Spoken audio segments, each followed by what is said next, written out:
अस्सलाम वालेकुम। आज का आपका टॉपिक है डिसीजन मेकिंग एंड मोरालिटी। इसके ऊपर हम basic concepts of morality, moral principles क्या होते हैं, एथिक्स और मॉरल्स में क्या डिफरेंस होता है और इसकी थ्योरीज क्या होती हैं, उसके ऊपर मैं आपको डिटेल लेक्चर दूंगी।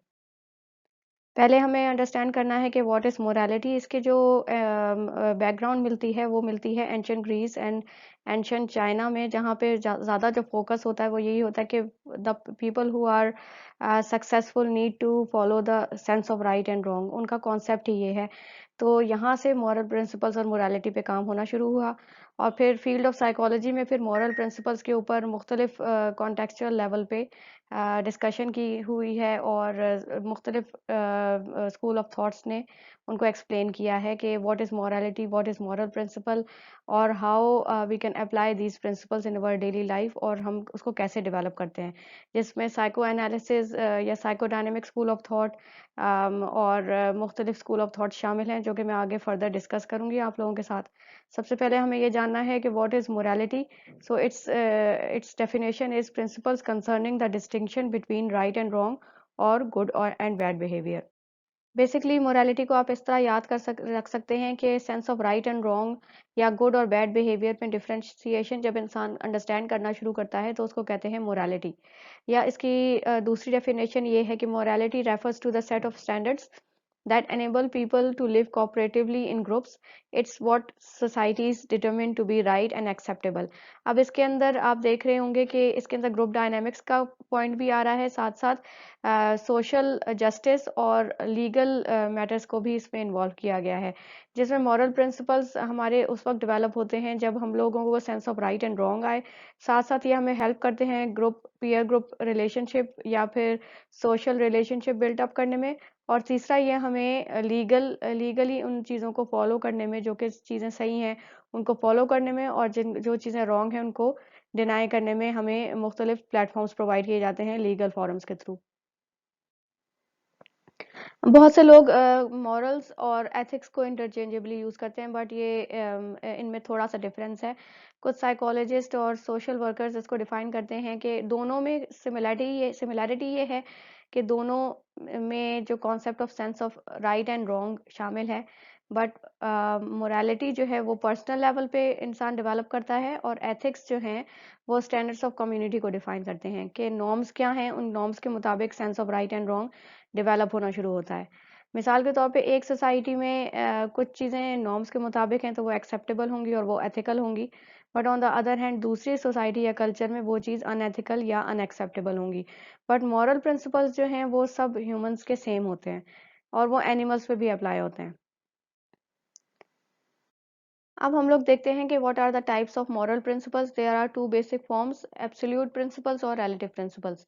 जैसा कि मैंने आपको बताया कि सोसाइटी और कल्चर में राइट एंड रॉन्ग कुछ कुछ नॉर्म्स भी डिसाइड करते हैं। एब्सोल्यूट प्रिंसिपल्स जो होते हैं वो हमारे मॉरल प्रिंसिपल जो इंटरनलाइज हमारे प्रिंसिपल्स हैं और ह्यूमन इंस्टिंक्ट्स में शामिल हैं कि sense of right and wrong, उसको हम कहते हैं एब्सोल्यूट प्रिंसिपल्स। वो यूनिवर्सल और अनचेंजिंग है। For example, murder is wrong because it goes against the natural order of things. जाहिर है मर्डर करना या किसी इंसानियत की जान लेना ये एब्सोल्यूट प्रिंसिपल है कि ये रॉन्ग डूइंग है। On the other hand relative principles change depending to the situation, situation to situation vary करता है। जैसे कि रिलेटिव वर्ड जो है इसका मतलब ये है कि उसमें चेंजेस हो सकते हैं with time, with culture, with norms, और they are based on opinions and circumstances that may change over time or from person to person or from different situation. In moral principles depend on person's beliefs relative to what people perceive as good or bad in relation to themselves. जैसे आपने सुना होगा कुछ चीज़ें एक इंसान के सामने सही हैं क्योंकि वो उसको सही समझता है, मगर दूसरा इंसान उसको कहेगा कि ये मेरे लिए मेरे मुताबिक ठीक नहीं है। तो relative principles person to person भी वेरी करते हैं। कोई एक चीज़ इंसान के लिए एक्सेप्टेबल होगी बट वही चीज़ दूसरे इंसान के लिए एक्सेप्टेबल नहीं होगी।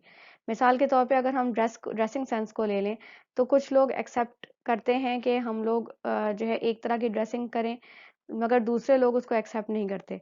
तो वो बिलीफ सिस्टम पे भी डिपेंड करता है और इंसान पे भी डिपेंड करता है कि वो उस चीज़ को राइट एंड रॉन्ग समझ रहा है, तो वो इंसान के अपने पर्सनल बेसिस पे होता है। अब मॉरल प्रिंसिपल्स की कुछ एग्जांपल्स मैं आपके साथ शेयर करूंगी एब्सोल्यूट और रिलेटिव प्रिंसिपल्स के पॉइंट ऑफ व्यू से। एब्सोल्यूट मॉरल प्रिंसिपल जैसे मैंने बताया कि वो यूनिवर्सल हैं और हर इंसान के लिए वो एप्लीकेबल हैं और वो इंटरनलाइज हैं। मिसाल के तौर पे किसी को मारना या जो है मॉरली रॉन्ग है, या स्पीकिंग द ट्रुथ ये मॉरली एक्सेप्टेबल है। Be careful with what you say and what you do to others, ये भी एक्सेप्टेबल है, यूनिवर्सली अप्रूव्ड है। Respect the property of others, treat people in need or distress as we would want to be treated if our situation were reversed। अब आपने देखा होगा कि ये एग्जांपल्स ऐसी हैं जो कि यूनिवर्सली और इंस्टिंक्ट इंसान के इंस्टिंक्ट में शामिल है कि ये चीज़ें हमें नहीं करनी चाहिए या ये हमें करनी चाहिए। On the other hand relative moral principles क्या होंगे? It is morally wrong to spend money on a luxury item. अब ये कुछ लोगों के लिए रॉन्ग है, मगर कुछ लोगों के लिए वो एक्सेप्टेबल है, वो खर्च कर सकते हैं। ऑन द अदर हैंड अगर मैं कह रही हूँ कि आपने लग्जरी आइटम्स पे पैसे ज़ाया नहीं करने, बट कुछ लोग कहते हैं कि हम लग्जरी आइटम्स में पैसे इस्तेमाल करेंगे ताकि हमारी लाइफ और हमारे जो लिविंग स्टैंडर्ड है वो बेहतर हो सके, तो ये रिलेटिव मॉरल प्रिंसिपल की एग्जांपल है।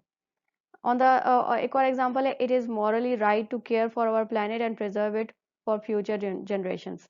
ऑल्दो ये मॉरली एक्सेप्टेबल है कि हमें प्लांटेशन ज़्यादा करनी चाहिए, हमें रिसाइकल करनी चाहिए चीज़ें, हमें प्लास्टिक के यूजेज नहीं करना चाहिए, हमें अपने इन्वायरमेंट को क्लीन रखना चाहिए ताकि हमारी फ्यूचर जो हमारी जनरेशन है वो उसके लिए ज़्यादा आसानी हो।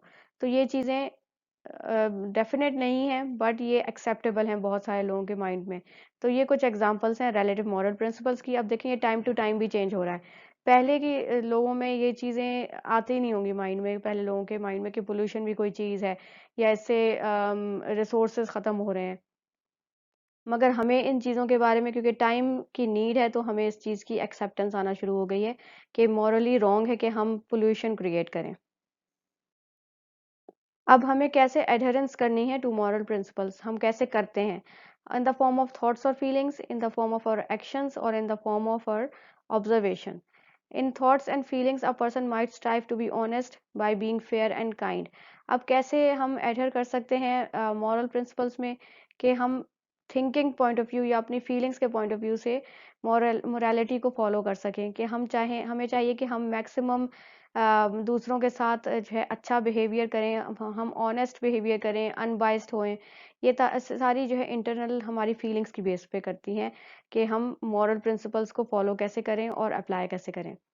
हम एक्शन से कैसे कर सकते हैं? A person might live up to their moral principles by not being violent और एग्रेसिव, कि हम एग्रेशन और वायलेंस को हम कम करें, दूसरों पे जो है ज़्यादा एग्रेशन या पावर ना इम्पोज करें, तो ये हमारे एक्शंस हो गए। तीसरा है, in words someone might observe their moral principles through politeness, कि हम अच्छे लफ्ज़ इस्तेमाल करें, दूसरों के को दुख ना दें, अपने वर्ड्स को अच्छा इस्तेमाल करें। तो हम adherence to moral principles in 3 mediums के थ्रू कर सकते हैं, हमारे थॉट्स और फीलिंग्स के ज़रिए, एक्शंस के ज़रिए, या हमारे लफ्ज़ों के ज़रिए।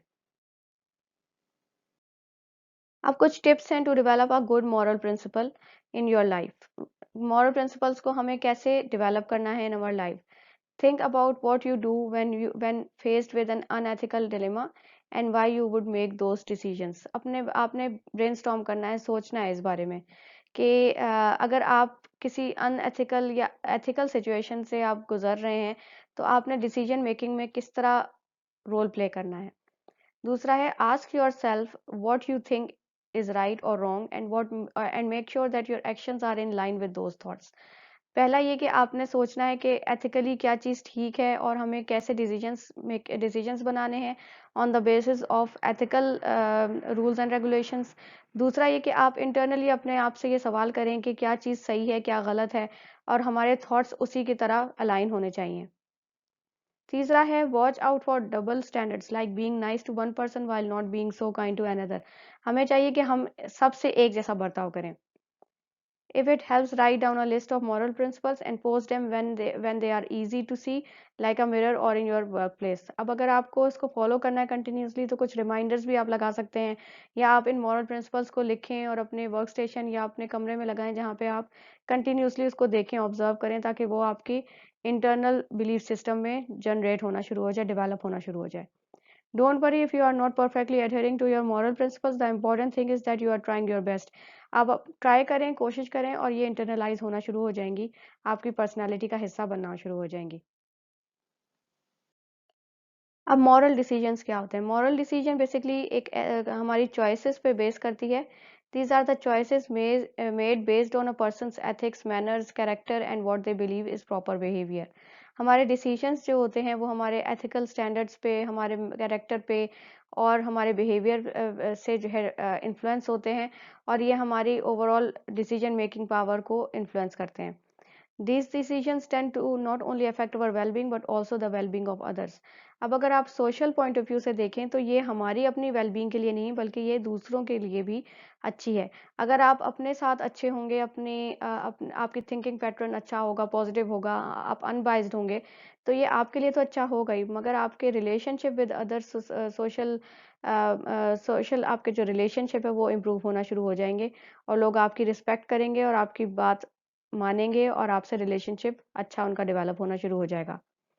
Some instances of the moral tenets are honesty, abstaining from and not promoting violence, caring for others, respecting the privacy of others. ये कुछ examples हैं कि हम ऑनेस्टी अपनी हम ऑनेस्टी से काम करें, जो भी करें, हम जो है दूसरों की हेल्प करें, रिस्पेक्ट करें उनकी प्राइवेसी ऑफ अदर्स और इसके अलावा लोगों की हेल्प करें इन ट्रबल और not harming others whether humans or animals. You may have heard of ethical dilemma examples called moral dilemmas और ethical paradoxes. ये basically कुछ examples हैं जो कि आप देख सकते हैं कि जो हमारे moral decision पे directly influence करती हैं.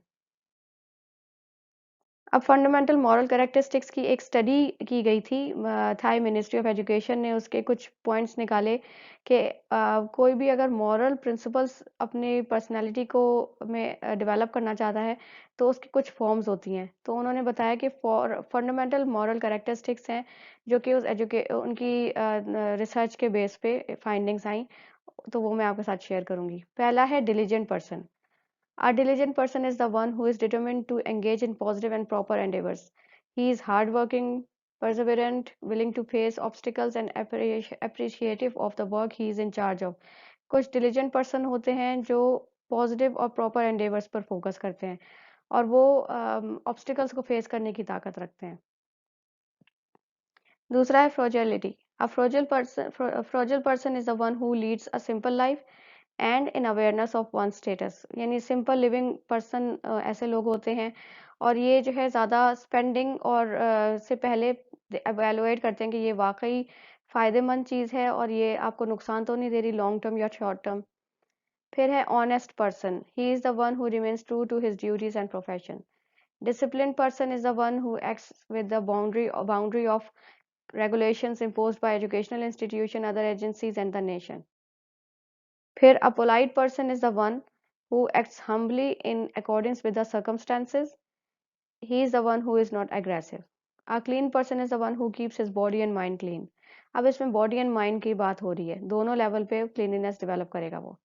A united person is the one who has his mind open to opinions of others. Open to opinions और वो open to feedback होते हैं ऐसे लोग. और लास्ट वन है generous person who does not concern himself with the only himself and his business, he is considerate to others. ये कुछ फंडामेंटल मॉरल कैरेक्टरिस्टिक्स उस स्टडी की बेसिस पे फाइंड आउट किए गए थे जो कि हमारे लिए हेल्पफुल साबित हो सकते हैं टू डेवलप मोरालिटी.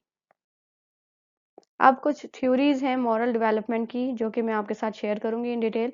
दो मेजर थ्योरीज हैं, कॉलबर्ग थ्योरी है और दूसरी है पियाजे की थ्योरी, जो कि मैं आपसे बारी बारी डिस्कस करूंगी कि how they explain morality and moral development in from childhood to adulthood. पहला है psychological view point of morality. थोड़ा सा मैं आपके साथ डिस्कस करती हूँ. Freud's morality and the super ego. Freud ने उसको डिफाइन किस तरह किया था. He suggested that moral development occurred as a person's ability to set aside their selfish needs were replaced by the values of important socializing agents such as person's parents. On the other hand, Piaget's theory of moral development focused on social cognitive and social emotional perspective of development. He theorized that moral development unfolds over time in certain stages as children learn to adapt certain moral behaviors for their own sake. और Skinner ने उसको किस तरह define किया. He focused on the power of external forces that shaped an individual's development. Kohlberg's moral reasoning proposed 6 stages of moral development that went beyond Piaget's theory. Through a series of questions, Kohlberg proposed that an adult stage of reasoning could be identified. ज़्यादा जो हमारा focus होगा वो होगा पियाजे की theory पे और Kohlberg की थ्योरी पे, क्योंकि ये डायरेक्टली रिलेट करते हैं हमारे मोरालिटी और मॉरल डेवलपमेंट के ऊपर। मॉरल डेवलपमेंट पहले डिफाइन करना ज़रूरी है ताकि आप लोगों को अंडरस्टैंडिंग डेवलप हो कि थ्योरीज ऑफ मॉरल डेवलपमेंट हैं क्या, लेकिन हमें पहले इसको डिफाइन करने की ज़रूरत है। जैसा मोरालिटी की डेफिनेशन है कि and a capacity of individual to distinguish between right and wrong और गुड और बैड, तो मॉरल डेवलपमेंट भी बेसिकली ऐसा प्रोसेस है जिसमें इंसान डिस्टिंक्शन डेवलप करता है बिटवीन राइट और wrong and engage in reasoning between the two moral reasoning. अब हम फोकस करेंगे Kohlberg theory of moral development में, जो कि 6 स्टेजेस हैं और उनको मैं बारी बारी आपके साथ शेयर करूंगी कि वो स्टेजेस क्या हैं। जो ज़्यादा फोकस है moral Kohlberg theory of moral development में, वो पहले ये है कि it will be focusing on it focuses on people, how people develop morality. Do parental or social influences play a greater role in moral development? Do all kids develop morality in similar ways? अब ये Kohlberg और पियाजे के concepts को मैं आपके साथ share करूंगी और इन तीनों क्वेश्चंस का आंसर करूंगी। कॉलबर्ग ने एक स्टडी कंडक्ट की जिसमें उसने मॉरल प्रिंसिपल्स को डिटरमाइन करने की कोशिश की। उसके कुछ क्रिटिसिज्म भी हैं जो कि मैं आपके साथ बाद में शेयर करूंगी। उसका जो केस स्टडी का नाम था वो था हाइंस स्टील्स द ट्रक। इस स्टडी के मुताबिक एक हस्बैंड एंड वाइफ की एक स्टोरी है जिसमें औरत एक होती है जिसको कैंसर होता है और उसके डॉक्टर ने कहा है कि एक डोज ऑफ ड्रग उसने बताई, डॉक्टर ने रिकमेंड की और उसकी डोज बहुत एक्सपेंसिव थी। That was around $200 per dose और it and sell it for $2000 per dose. The women's husband Heinz could only raise $1000 to buy the drug, यानी कि उसके पास पैसे कम थे उसके हस्बैंड के पास और उसको अपनी वाइफ की जान बचानी थी। उसने पहले कोशिश की ड्रगिस्ट से जिसने वो मेडिसिन जिसके पास थी कि लोअर कर दे प्राइस को, मगर उसने कहा कि I am going to earn from it और मैं इसको कम नहीं कर सकता। तो उसने फिर हाइंस ने इंस्टेड ये किया कि जब वो फार्मासिस्ट उसकी बात नहीं माना तो फिर हाइंस ने ये किया कि उसको जो है ड्रग को चुरा लिया और फिर बाद में उसने कॉलबर्ग ने पूछा पार्टिसिपेंट से कि उसने ये ठीक किया, गलत किया, किया तो क्यों किया और आप क्या सोचते हैं इसके बारे में। और कॉलबर्ग का जो क्वेश्चन था वो ये था, should the husband have done that, क्या हस्बैंड को ऐसा करना चाहिए था या नहीं करना चाहिए था। ये बेसिकली केस स्टडी थी जो कि फाउंडेशन थी उसकी थ्योरी की। कॉलबर्ग ने डिवाइड किए अपनी थ्योरी को इनटू 3 लेवल्स और हर लेवल के अंदर दो दो स्टेजेस उसने डिफाइन की। पहली लेवल है प्री कन्वेंशनल मोरालिटी जो कि है एज बर्थ से लेकर 9 ईयर्स ऑफ एज। फिर कन्वेंशनल मोरालिटी दूसरा level, early adolescence to adulthood. और तीसरा है post conventional morality, some adults, और ये बहुत रेयरली अकर होती है, इस लेवल तक इंसान बहुत रेयरली पहुंचता है। प्री कन्वेंशनल मोरालिटी के अंदर जो स्टेज 1 है वो है ओबीडियंस एंड पनिशमेंट और स्टेज 2 है इंडिविजुअलिज्म एंड एक्सचेंज। जो दूसरा लेवल है कन्वेंशनल मोरालिटी, उसकी स्टेज 3 उसने बताई developing good interpersonal relationship. Stage 4 है maintaining social order. Post conventional morality जो कि बहुत रेयरली अकर होती है और इंसान इधर तक पहुंच पाता है, वो है stage 5 social contract and individual rights. Stage 6 is universal principle. अब लेवल वाइज मैं आपको एक्सप्लेन करूंगी कि what are the levels and what are the basis of that levels and how they have been divided into 2 stages. पहला level जो है जो कि फ्रॉम बर्थ टू एज 9 है, वो है प्री कन्वेंशनल मोरालिटी। उसका जो ज़्यादा फोकस है वो है चिल्ड्रंस डिसीजंस जो कि प्राइमरीली शेप होते हैं what adults are expecting of them. जैसा बड़े कहेंगे वैसा उन्होंने फॉलो करना है, जो उनके डिसीजंस हैं, उनकी थिंकिंग पावर है, जो भी sense of right and wrong है, that are highly and completely based on parental decisions या adults decisions and expectations। जैसा पेरेंट्स या एडल्ट्स एक्सपेक्ट करेंगे वो वैसा करेंगे तो फिर उसको वो अपनी लाइफ को अच्छा जी सकेंगे और मोरालिटी वो अपनी ऐसे ही डेवलप करेंगे एंड वाइस वर्सा। पहली स्टेज जो है वो है obedience and punishment. The earlier stages of moral development, obedience and punishment, are especially common in young children, but adults are also capable of expressing this type of reasoning। क्योंकि अगर आपने note किया होगा कि इवन जब हम बड़े हो जाते हैं तब भी हम हमारे जो पेरेंट्स हैं या हमारे जो पैटर्नल मैटरनल अंकल्स हैं या आंटीज़ हैं, हम उन्हीं को ही ज़्यादा मान रहे होते हैं। उनके जो sense of right and wrong है, हम उसी को एक्सेप्ट कर रहे होते हैं, बेशक वो सही हो या गलत हो, हम उसको एक्सेप्ट करते हैं। तो ये इस पॉइंट ऑफ व्यू से लिखा गया है। और गोलबर्ग ने कहा है कि people at this stage see rules as fixed and absolute. इसमें जो लोग जो इस स्टेज में जो भी मोरालिटी के कॉन्सेप्ट्स हैं वो डेवलप होते हैं on the basis of what adults consider as good और what they consider as bad, और जो उनके डिसीजन मेकिंग होते हैं वो रूल्स को इस तरह फॉलो करते हैं जैसे वो फिक्स्ड हैं और एब्सोल्यूट हैं, वो अनचेंजेबल हैं। Obeying the rules is important because it is the way to avoid punishment. अब इनका जो बच्चों का जो ज़्यादा फोकस होता है चाइल्डहुड में या इस स्टेज में, लोगों का जो ज़्यादा फोकस होता है वो ये होता है कि वो एडहेयर करेंगे व्हाट देयर पेरेंट्स या एडल्ट्स कंसिडर राइट, और अगर उसको उन्होंने नहीं फॉलो किया तो उनको पनिशमेंट मिलेगी। तो उस पनिशमेंट को अवॉइड करने के लिए वो उन रूल्स और रेगुलेशंस को फॉलो करते हैं। तो ये स्टेज 1 है। स्टेज 2 क्या है? Individualism and exchange. अब आफ्टर स्टेज 1 स्टेज 2 में उनकी अपनी इंडिविजुअल थिंकिंग भी जो है काम आना शुरू हो जाती है डिसीजन मेकिंग में। In this stage moral development, children account for individual point of views and judge actions based on how they serve individual needs। यानी कि जो उनकी इंडिविजुअल नीड्स हैं, यानी नीड बेसिक नीड्स हों या सोशल नीड्स हों, वो बस उनकी नीड्स फुलफिल हों, और उन रूल्स को वो एब्सोल्यूट या फिक्स समझते हैं और उनको फॉलो करते हैं। In the Heinz dilemma, children argued that the best course of action was the choice that best served Heinz needs। अब जो स्टडी की गई थी हाइंस डिलेमा वाली, जो स्टडी मैंने आपको बताई है, बच्चों का ये उस पे रिस्पॉन्स था कि जो भी हाइंस की नीड को फुलफिल कर रहा है वो उसको करना चाहिए। दैट मीन्स कि उसने ड्रगिस्ट ने नहीं माना दवाई देने को और उसने चुरा लिया तो वो ठीक था, क्योंकि वो उसकी इंडिविजुअल नीड को फुलफिल कर रहा था। Reciprocity is possible at this point in moral development.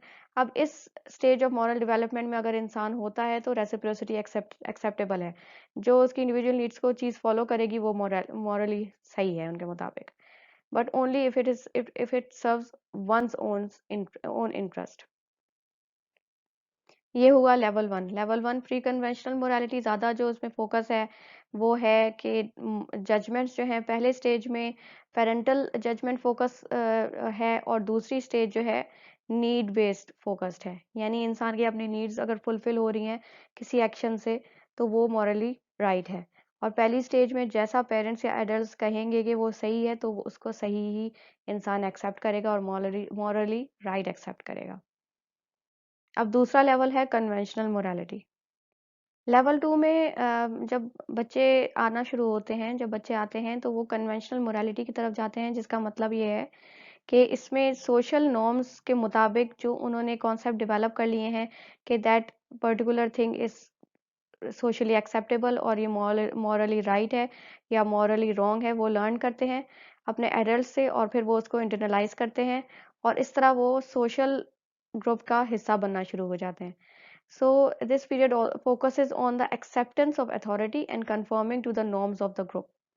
अब स्टेज 3 क्या है? Developing good interpersonal relationship. It is also refer to as good boy good girl orientation. This stage of the interpersonal relationship is focused on living up to the social expectations and roles. बस इसमें जो ज़्यादा focus है कि हमें expectations society की fulfil करनी है। जो सोशली एक्सेप्टेबल चीज़ है वो एथिकली बेशक वो गलत हो या सही हो, और नॉर्म्स के मुताबिक अगर इंसान को रहना है तो फिर वो उसको एक्सेप्ट कर लेते हैं कि that is morally right. There is an emphasis on conformity, being nice, and consideration of how choices influences relationship.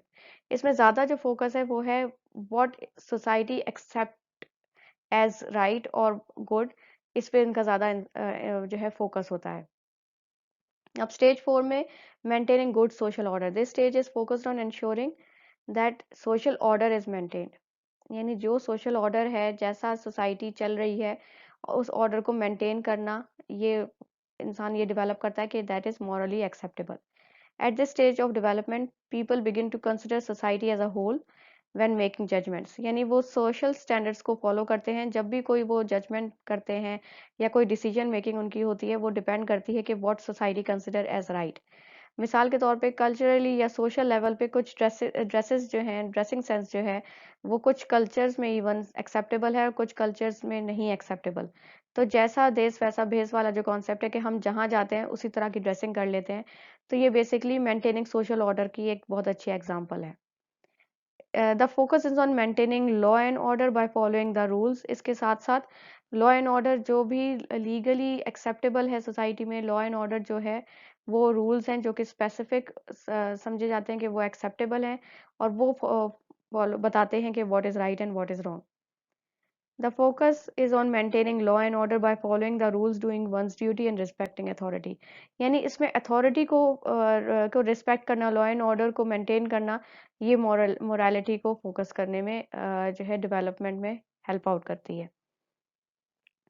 तो इन शॉर्ट कन्वेंशनल मोरालिटी में ज़्यादा जो फोकस है वो है social based and legal based. यानी सोसाइटी में जो भी चीज़ एक्सेप्टेबल है, जो कि नॉर्म्स को फॉलो करती है चीज़, इंसान ये करता है कि इंसान ऐसे स्टैंडर्ड्स डेवलप करता है कि जो भी सोशल एस्पेक्ट्स एक्सेप्टेबल हैं इन पर्टिकुलर सोसाइटी, वो उसी के मुताबिक जो है मोल्ड करता है अपने मॉरल प्रिंसिपल्स को और मोरालिटी को। जो भी सोशल एक्सपेक्टेशंस और रोल्स हैं वो उन्हीं के मुताबिक अपने right and wrong concepts develop कर लेता है। On the other hand stage 4 जो है वो on the as a whole पूरी सोसाइटी क्या रूल्स एंड रेगुलेशंस डेवलप करती है, और लॉ एंड ऑर्डर को कैसे मेंटेन करता है इंसान। लॉ एंड ऑर्डर जैसा होगा उसी के मुताबिक इंसान अपने मोरालिटी को डेवलप करता है। तो ये हो गई कन्वेंशनल मोरालिटी लेवल 2। और अकॉर्डिंग टू कॉलबर्ग हम लोग ज़्यादातर इसी इसी लेवल पे स्टक हो जाते हैं, उसके बाद हम आगे मूव नहीं करते, क्योंकि जो तीसरा लेवल है वो बहुत रेयरली लोगों में पाया जाता है। Third level is post conventional morality. At this level of moral development, people develop an understanding of abstract principles of morality। यानी abstract principles of morality का मतलब ये है कि इस लेवल पे इंसान स्पिरिचुअलिटी की तरफ आना शुरू हो जाता है कि what is right and wrong social pressures पे डिपेंड नहीं करता, बट डिपेंड करता है स्पिरिचुअल कनेक्शंस पे और नेचर के ऊपर, और हमारा कॉन्सेप्ट हमारा रिलीजन के साथ कैसे हमारा sense of right and wrong develop होगा। तो ये स्पिरिचुअलिटी की लेवल है बेसिकली। अब इस लेवल पे क्रिटिकली एनालाइज जब इंसान करना शुरू हो कि वाकई जो सोसाइटी में रूल्स एंड रेगुलेशंस हैं या लॉ एंड ऑर्डर है वो एथिकली एक्सेप्टेबल या एथिकली या फिर मॉरली सही है भी कि नहीं है। तो इसमें ज़्यादा फोकस ये है कि rules of laws are important for maintaining a society. वो इस चीज़ को एक्सेप्ट करते हैं कि rules and regulations are important हैं, but members of the society should agree upon these standards. यानी हमें ये नहीं देखना कि सोशली एक्सेप्टेबल क्या चीज़ है, मगर हमें ये भी देखना है कि वो इंडिविजुअल राइट्स को वाकई इंटरनली फुलफिल कर भी रही है या नहीं कर रही। स्टेज 6 क्या है? Universal principles. Kohlberg final level of moral reasoning is based on universal ethical principles and abstract reasoning. यानी एब्स्ट्रैक्ट लेवल पे और एथिकल लेवल पे, यानी जिस तरह मैंने आपको शुरू में बताया कि एथिक्स और मॉरल स्टैंडर्ड्स इनमें जो फ़र्क होता है, एथिकली जो है वो यूनिवर्सली रिकॉग्नाइज्ड कॉन्सेप्ट है कि कोई भी रूल्स एंड रेगुलेशंस जो हैं वो एथिकली एक्सेप्टेबल हैं, ये वो उनको फॉलो कर रहे हैं या नहीं कर रहे हैं। At this stage people follow these internalized principles of justice even they conflict with laws and rules. अब वो इंटरनल लेवल पे जो चीज़ एक्सेप्टेबल है, जो चीज़ राइट है, उस चीज़ को फॉलो करते हैं और साथ साथ जस्टिस को भी फॉलो करते हैं। यानी वो सोसाइटल एक्सपेक्टेशंस को भी हार्म नहीं करते, लेकिन जो चीज़ इंटरनली वो समझते हैं कि ठीक है, वो उसी चीज़ को फॉलो करेंगे। तो ये सेंट्स लेवल की जो चीज़ है ये बेसिकली वो है। माइंडफुलनेस इससे रिलेट करेगी कि माइंडफुल पीपल जो होते हैं वो प्रेजेंट ओरिएंटेड होते हैं, साथ साथ वो ये भी देखते हैं कि what is right and wrong, और जो चीज़ सही होती है वो उसी की तरफ उनकी जो इंक्लिनेशन होती है थिंकिंग की वो उसी लेवल पे होती है। सो आई कैन से कि ये एक मेरी अंडरस्टैंडिंग है कि माइंडफुल पीपल जो होते हैं basically they are around that stage of that level of post conventional morality. अब कुछ क्रिटिसिज्म्स थी जो कि moral development theory of Kohlberg पे की गई थी। पहली ये थी कि moral reasoning does not equal moral behaviour. Kohlberg theory is concern more with moral thinking, कि हमारी थिंकिंग पैटर्न पे इसका ज़्यादा फोकस था, but there is a big difference between knowing what we ought to do versus our actual actions. Moral reasoning therefore may not lead to moral behaviour, यानी हमारे जो reasoning है वो हमारे बिहेवियर को डायरेक्टली इम्पैक्ट करे ना करे ये हमें श्योर नहीं है। कॉलबर्ग ने जो ज़्यादा फोकस किया था वो मॉरल रीजनिंग पे किया था, लेकिन वो हमारे बिहेवियर को इम्पैक्ट करती है या नहीं उसको उसने इसको एज्यूम कर लिया था, but it is not sure कि वो वाकई मॉरल रीजनिंग जो होती है वो हमारे बिहेवियर को इन्फ्लुएंस करती है या नहीं करती।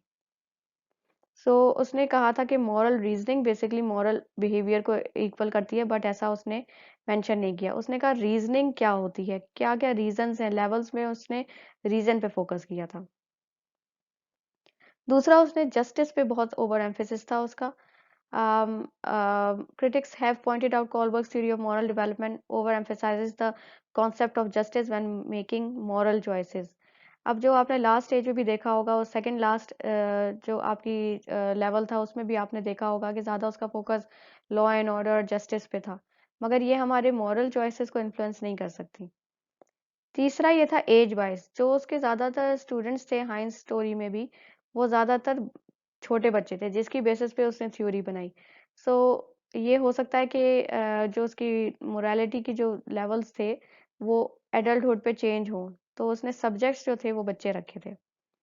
चौथा है जेंडर वाइज, कि उसके जो ज़्यादा सारे सब्जेक्ट्स थे वो मेल चिल्ड्रन थे। फीमेल्स के बारे में उसने इम्प्लिकेट कर तो दिया, बट हो सकता है कि वो चीज़ सही तरह से एक्सप्लेन ना हो सके। कैरल गिलिगन एक क्रिटिक थी जिसने कहा था कि Kohlberg theory was gender biased since all of the subjects in the sample were male. Kohlberg believed that women tended to remain at the third level of moral development because they place a stronger emphasis on things such as social relationships and the welfare of others. Kohlberg ने तो कहा था कि third level of moral development पे ज़्यादातर females जाएंगी, but वो कैसे उसको श्योर कह सकता है। ये जो क्वेश्चन रेज होता है, मैं जो इसको अगर on one two one class में अगर पूछूं तो मैं ऐसे पूछती हूँ कि केस स्टडी बताई, और मैं आप लोगों से पूछूंगी कि आप लोगों का क्या डिसीजन होगा कि अगर इस तरह की सिचुएशन होती है कि आपके कोई लव्ड वन है, उसकी जो है लाइफ थ्रेटनिंग सिचुएशन है और आपको मेडिसिन चाहिए और आपने मेडिसिन को चुराना सही है या नहीं है। तो ज़्यादातर जो फीमेल्स हैं वो यही कहेंगी कि चुरा लेनी चाहिए मेडिसिन, बट मेल्स हो सकता है कि वो ज़्यादा उनकी जो थिंकिंग पैटर्न होता है वो ज़्यादा होता है कि हमें लॉ एंड ऑर्डर को फोकस करना है, तो वो कहेंगे कि नहीं, ड्रग को चुराना चाहिए। इस लेवल पे अगर हम सोचें तो females are more oriented towards spirituality, या उनकी जो इमोशनल बॉन्डिंग है वो ज़्यादा स्ट्रांग होती है, तो वो उनका इंक्लिनेशन हाइंस के फॉर्म में होगा। बट मेल्स का मैक्सिमम ज़्यादातर आपने नोट किया होगा, आप करेंगे भी, आप खुद भी घर में पूछें तो मेल्स की तरफ मेल्स का जो ओपिनियन होगा वो ये होगा कि चाहे कुछ भी हो, मॉरल और एथिकल प्रिंसिपल्स को ब्रेक नहीं करना चाहिए। But most of the females will say कि ब्रेक कर देना चाहिए क्योंकि जान बचाना ज़्यादा इम्पोर्टेंट है। ये एक्सपेरिमेंट आप अपने घर में भी करें, अपने आसपास करें, और do let me know in the comments. ये एक समरी है Kohlberg theory of moral development की, जिसमें सारे लेवल्स हैं और हर लेवल में क्या क्या स्टेजेस हैं वो भी आपको इन समरी बताई गई हैं। Now comes to Piaget's theory on moral development. According to Piaget, you develop the morality of cooperation at the age of 10 years or older. As you develop a morality of cooperation, they realize that in order to create a cooperative society, people must work together to decide what is acceptable and what is not. Piaget ने ज़्यादा जो उसका focus है वो है after 10 years of age. Before that बच्चों में जो है लैंग्वेज एक्विजिशन और कॉन्सेप्ट फॉर्मेशन डेवलप हो रही होती है। Piaget ने ज़्यादा फोकस किया कि आफ्टर 10 years और so children are able to develop morality, और मॉरल डेवलपमेंट उनमें जनरेट होना शुरू हो जाती है। कॉलबर्ग की जो थ्योरी है basically it's an extension of Piaget's theory. पियाजे ने 3 स्टेजेस बताई। पहली स्टेज, जैसे कि मैंने आपको पहले बताया, कि children are more concern with developing and mastering motor skills और social skills with no general concern about morality. उनको कॉन्सेप्ट नहीं होता कि what is right and wrong, ethics क्या होते हैं, मॉरल प्रिंसिपल्स क्या होते हैं। स्टेज 2 में children develop unconditional respect both for authority figures, parents के लिए, और रूल्स एंड रेगुलेशंस के कॉन्सेप्ट उनमें डेवलप होना शुरू होते हैं। रिस्पेक्ट का आंसर उनको पता चलना शुरू होता है कि व्हाई रिस्पेक्ट इज़ इम्पोर्टेंट, हमें रिस्पेक्ट करनी चाहिए, हमें दूसरों की हेल्प करनी चाहिए। इस तरह के कॉन्सेप्ट बच्चों में डेवलप होना शुरू हो जाते हैं। स्टेज 3 में a child starts to see rules as being arbitrary, also considering an actor's intentions when judging whether an act of behaviour is moral and immoral.